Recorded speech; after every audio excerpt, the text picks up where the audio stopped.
Thanks for stopping by. I'd like to preface this video by saying it is not a knitting tutorial, but it means to have something playing in the background while you work on your own knitting project.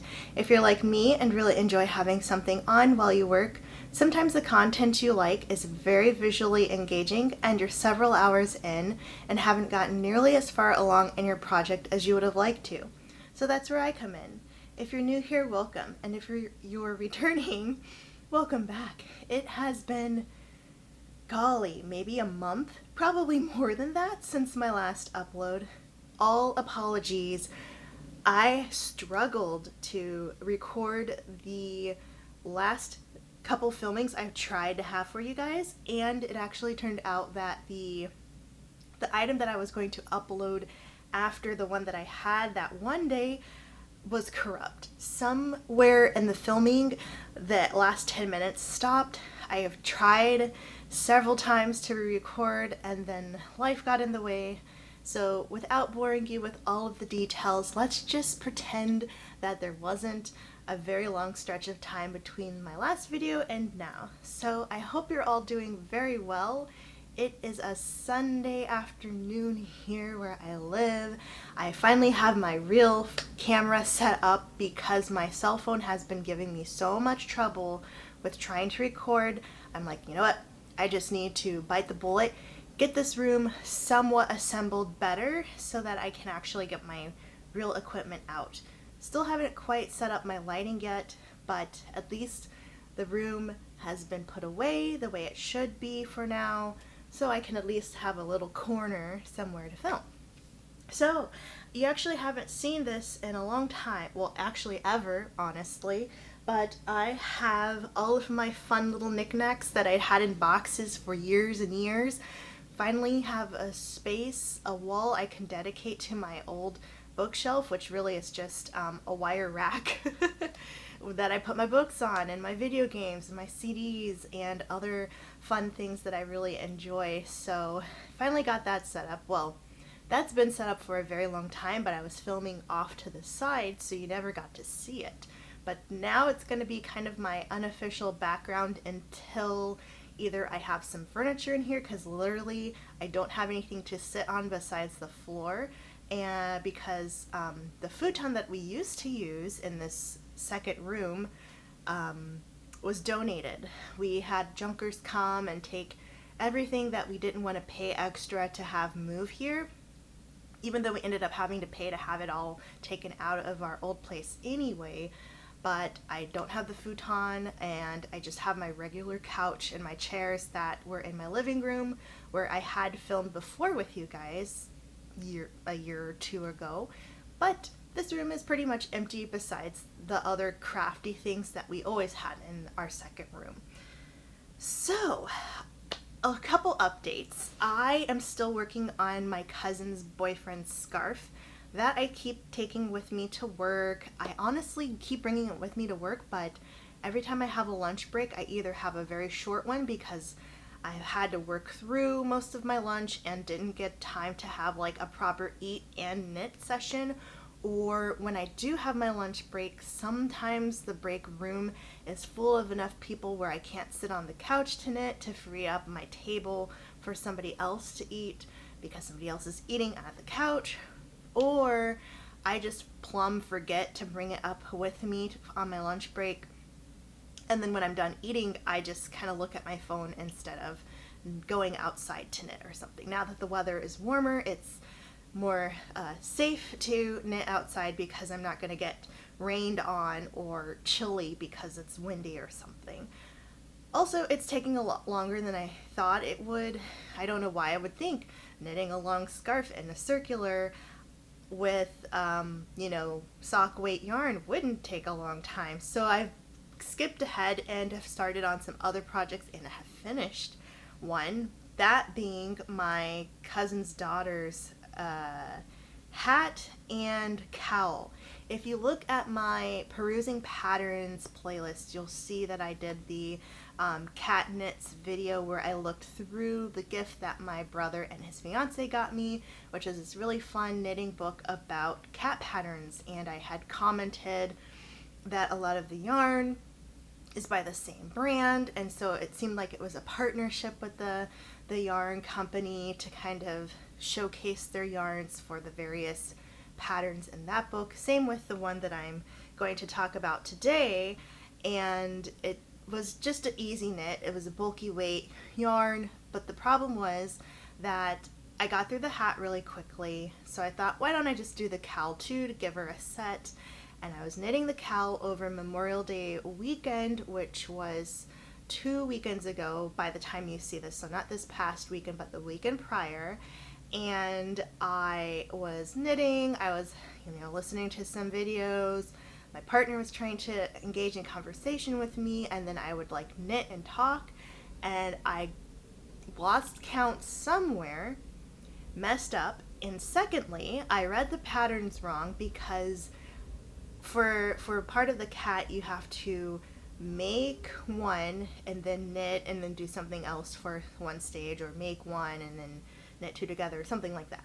So I mistakenly thought that the make one was the one you knit and then do the thing after, but really you just make one, move to the next stitch, knit that, and then keep going. Like, you didn't make one just to knit that one and then move on. You just made your one, moved on. So I messed up.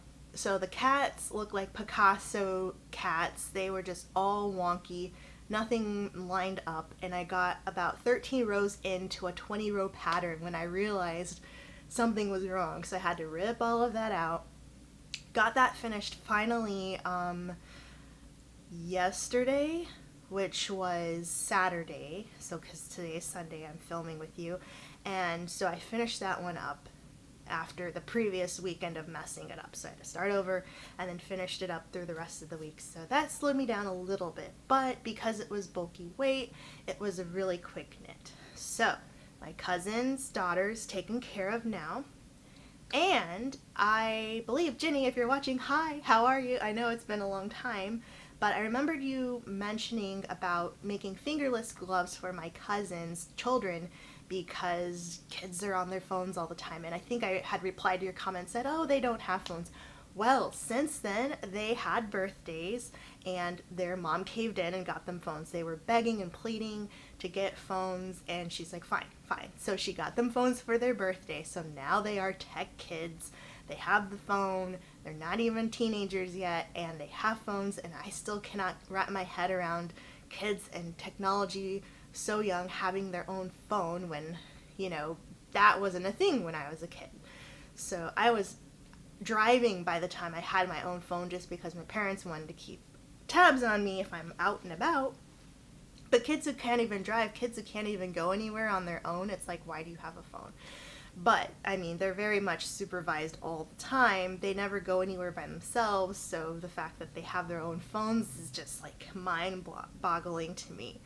So, I cannot knit mittens anymore for my cousin's son, and so I'm going to start with my cousin and not knit her mittens, but as today's video should describe in the thumbnail, we are doing her set of fingerless gloves. So I could try it out with her hands first and then move on to my cousin's son and knit him fingerless gloves as well.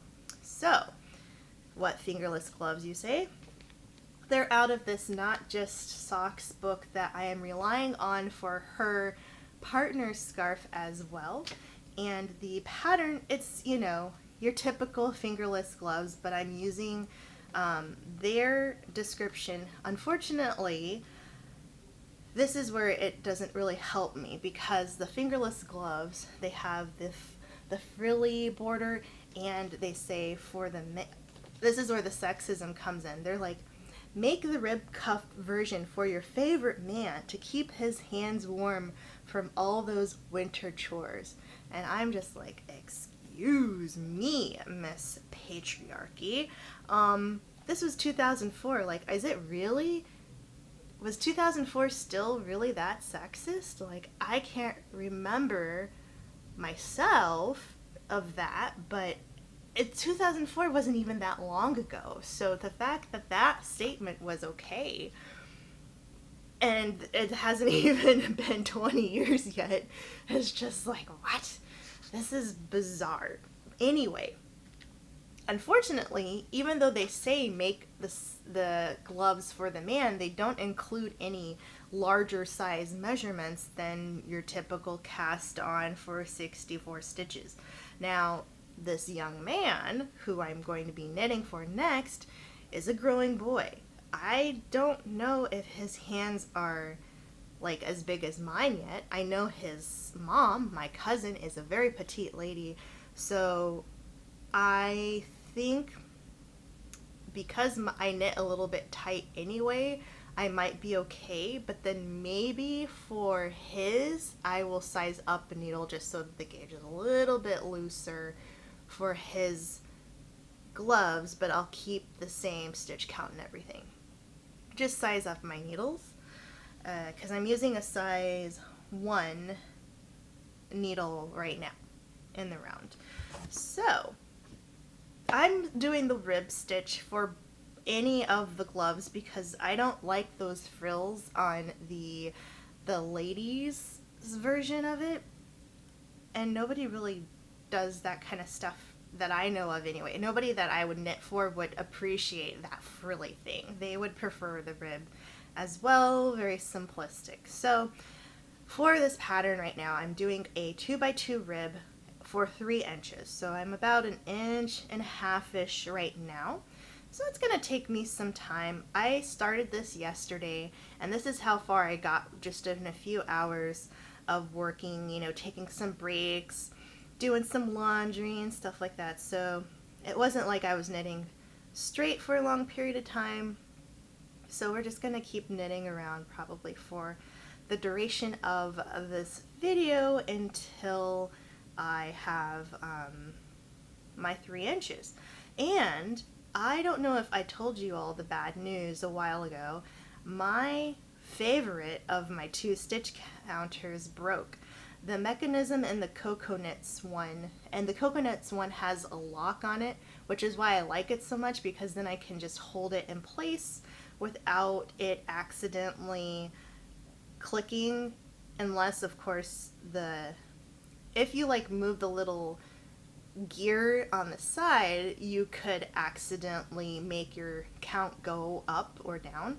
But if you depress the top thing, like a stopwatch kind of thing, if you have it in the lock position, then it won't go down, which I do like, because if I'm throwing it in my bag or something, then I typically don't have to worry about it adding stitches to my count. But the clicking part broke, and now when you press down, it doesn't catch to advance to the next stitch. So it's on my to-do to buy another one, maybe 2, because I have my my clover one. It works just fine, but I really like the ones that have the lock on them, because then I don't have to worry about accidentally pressing it.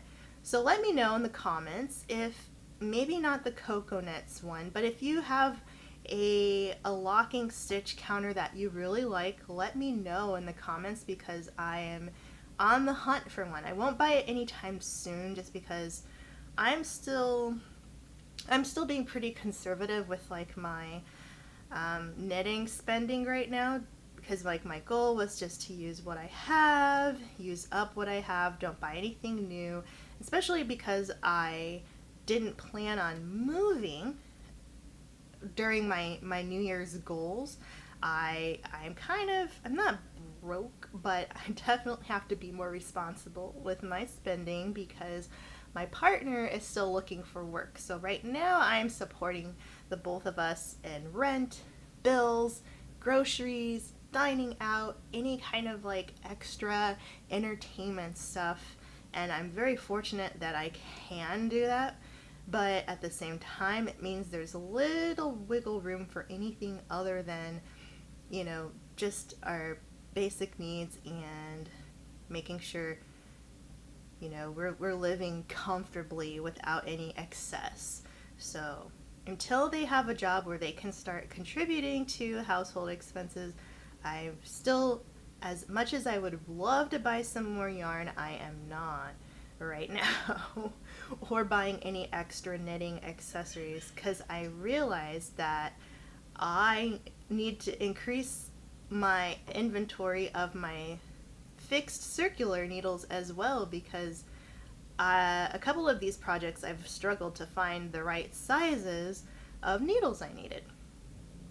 And circulars, or yeah, because I have DPN everything DPN, but the long cords I need for my circulars, I only have a handful of different lengths and different needle sizes, but a lot of the projects that I was looking at required different sizes that I didn't have yet. So I was like, okay, so that's also something on my list of things that I need to acquire once I can afford to do so. So I'm thinking ahead, later on this year, maybe like September, because then it'll be my birthday month. Maybe I'll treat myself to some more knitting essentials or notions and tools.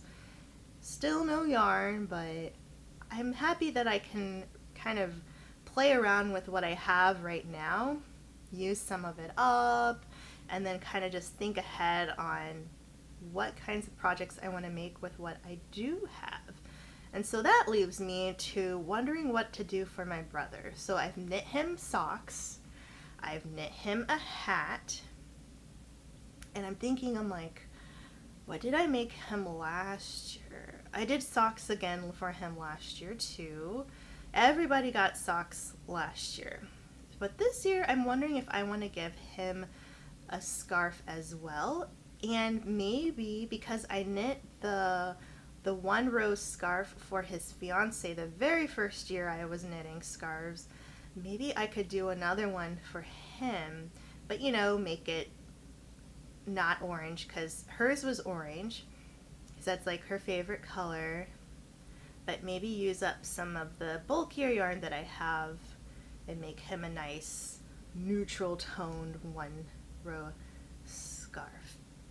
And then I think for my uncle, he would definitely appreciate fingerless gloves, because again, he does actually work outside any time of year, whether it be mowing the lawn or weeding or something like that.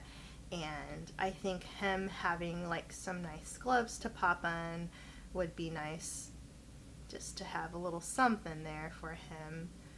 So maybe, but it's not like he has winter chores where he's chopping wood or anything like that, or something crazy, shoveling the driveway in the middle of winter. Then he'd probably just have regular full-on gloves. So I'm really glad that I did get a head start this year with a lot of my knitting, like my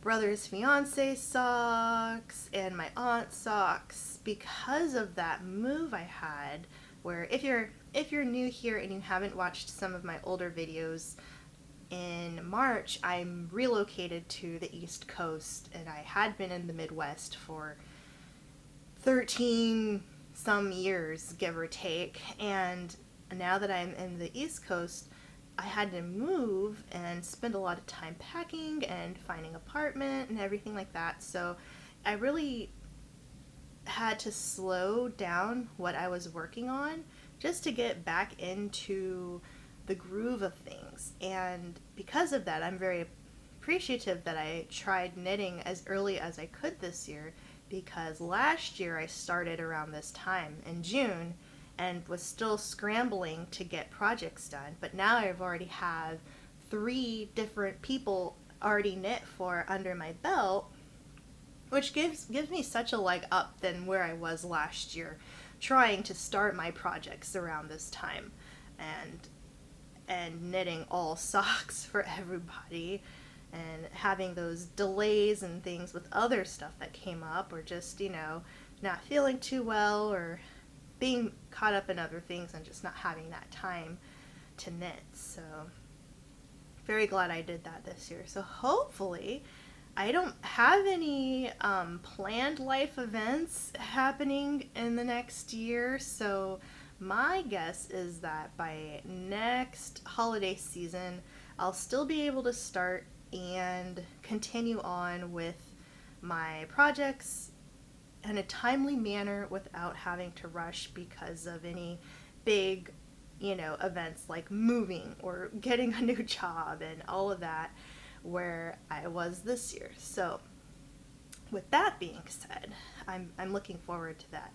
Also, looking forward to making a new knitting calendar and really getting back into my own projects, because that was something that I had written down as a goal of mine for this year, was to focus on my own projects. Don't start anything new until I finished what I already had on my plate, and I have a lot on my plate. But as I keep harping on, this move really set me back. Getting back into routine, unpacking, getting used to, what I was going to do every week really slowed me down. So I have put all of my own projects on the back burner just because I don't want to be in a situation like I was every year before this one, where I was down to the wire trying to get my holiday knitting done. So I'm like, okay, Paws and Pearls, we're just gonna have to wait again for another opportunity when you're all caught up, and then you can focus on your own projects again. So that is where we are right now. And with that, I did want to say, before I wrap up this video, I just want you all to know how much I appreciate that there are new subscribers and people who are still sticking it out with me. I feel like I said it last time, or maybe that was the video that never got uploaded because of the corrupt file, but I just really appreciate that you all are with me, and I have these new subs, and I'm like, I'm not even uploading like I used to, and there's still new people coming into the channel, and it's just mind-boggling. Like, why? Like, I'm not even here. I'm like a ghost now, but I really appreciate that. And I hope that, even if I don't have a regular schedule right now, that you'll continue to stick around and wait it out with me until the next video. So if there are any topics of discussion you'd like me to rant or ramble about, please let me know in the comments, because once I'm done catching everybody up, I hope that I can go back to pulling my topics out of my bag I have to stay on track, to stay positive and everything. And if there's anything that you want us to talk about, then just let me know in the comments, and I'll add it to that bag so that when I do run out of this update session, I can go back to my bag comments and we'll have different topics to talk about. So with that being said, thank you so much for stopping by, and I'll catch you in the next one. Bye!